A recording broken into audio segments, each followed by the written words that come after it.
Hey everybody, this is your coach Andrea Dickerson here with EyeOnTheDaycare.com. Welcome to your Jumpstart Blueprint course. You are on Module 8, Lesson number 9, Referral Contact List.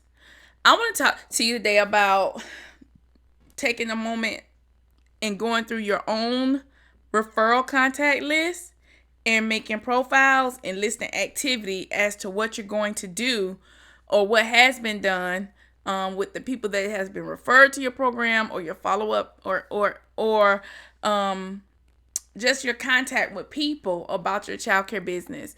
Now, of course, this is like a pen and paper way, and maybe there's some software or system online that you can utilize for this same concept.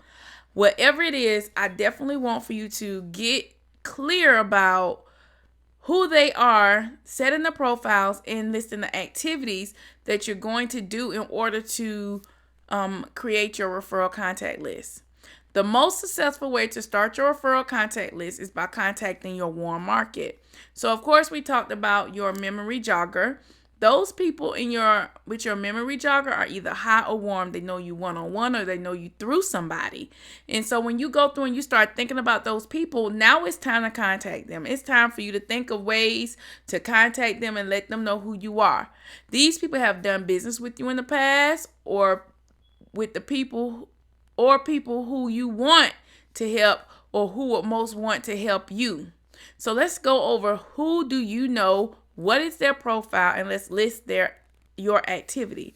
So whenever you're going through your warm market, you're going to use your referral contact list. So I'm going to show you your list. You're going to put their name, address, phone number, workplace, profile, and activity. Now you take and print this off. This is a great way of keeping up with what's happening with your follow-up program. So then everyone is a prospect, but they all have individual profiles. A, people who buy or have bought childcare anywhere before and still have a need for childcare services. B, people who may switch providers and may need a good referral source. C, people who are supportive and will give referrals because they like you. X, people who are not interested in your childcare business. So when you think, because some people going to come to your head that just happen to pop up, write it down so you can stay in your flow. But if they're not your mix, just put an X and keep it moving. So let's talk about the people who buy or have bought childcare anywhere before and still need childcare services. So the way you can identify your ideal market is to look at your age and go anywhere from your age to 10 years down. So my son, he is 13. So anybody that's in my age group, they are going to have a 13-year-old. So if I have childcare program services that I can offer to a 13-year-old, then my age group will work. If not, I will go down 1 to 2 ages because then that child may be eligible for my program. So if I go down 2 ages from 13, that means I have an 11-year-old. So then I start thinking about people that are like 2 years younger than me because they may have children or know someone with children with my age group. So this is a great way to start thinking about your target audience, your target market of people, because people are going to be attracted to people they can relate to and that you can relate to as well. All right. And so once you get that and you start thinking about those type people, you start thinking about the people who have bought services or who still have a need for childcare services. So remember, anyone that is in between your age and 10 years younger, they still need childcare services. All right. And then and that's just for logistics sake. You may find somebody that's a grandparent with kids. They're 10 years older than you, but nevertheless, just to get to that warm market. All right. So then the next one is people who switch providers and may be a good referral source. So when you have people that switch providers, it's not a problem with them switching providers. What you will find is that some people are just looking for something different. So those are big B. Hey, do you know anybody ready to switch providers? Or hey, I know you got childcare services, but listen, if you're ready to switch providers, you've been thinking about switching providers, check out our new program. C, people who are supportive and will give referrals to you just because they like you. They don't have any kids. their kids do attend your program, have attended your program, they've outgrown your program, but they like you and they're supportive, put a C by their name. People who are not interested in you or your business, put an X. It's okay. Let them go. So then what you'll do on your referral form, you will then write down address, business name, name, address, and phone, work wherever you found them, and then A, B, C, or X. And then let's list the activity. So did you have a one-on-one meeting? Did you offer a tour and a free gift? Did you mail them your newsletter? Did you send them out a referral card? Did you send out small gifts? Did you do your postcards? Then you can write down your own activities. So then you'll take one of those that you did. So let's go back to the referral source. You might do an activity 1, comma. Next week 2, comma. Next week 3, comma. Next week 4, until you go through your full activity system for that.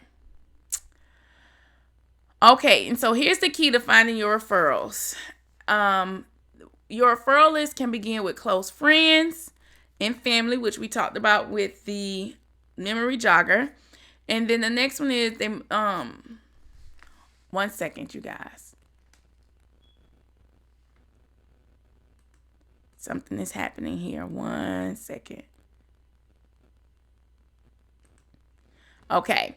So then the next one may be your referral list, where it's people who you know or who's ready to get a better understanding of your program and the ones that you can connect to with your vision. So here's the key to finding them. Add referral questions to your enrollment forms. So on your enrollment forms, just like you have an example with our program, we're asking name at least 3 people with children, not that need daycare, but with children. And you ask for a cell number or an email address or a mailing address. And when I say or, I don't really mean or. You want to ask for all 3. A lot of times people know their cell phone numbers, may not know emails, may not know address, but that cell they will. And then you want to use your software system like we trained about earlier. Maybe it's ProCare. You can put them in on a waiting list on ProCare, put their names in, and be capable of emailing the client. Write down everybody you know. Don't leave anyone out. Give them a chance to learn about your childcare program. Look through your prior enrollment files. Use your memory jogger and trigger names of those that may have overlooked. Don't forget to work with the right market. Working in the right market is critical to your enrollment success. So that's why I talked about, make sure you target people that are at least 10 years younger than you, because you can think if you have children and if they are 10, then 10 years younger than you, you may have people in your group that have a 1-year-old. So that helps you understand quickly how to get to the market of people with children. And then who are they? What's their age? Are they married or not? What's their location?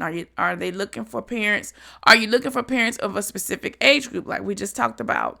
Are you looking for parents that work full-time, part-time, or are they students? So this is the key to finding your referrals, is going through that memory jogger and going through that where you can trigger your names. So this is that personal enrollment process. This has nothing to do with anybody else, but what does incorporate other people is when you add that referral section to your your employment applications and your children registration. All right, let's get ready for the next lesson.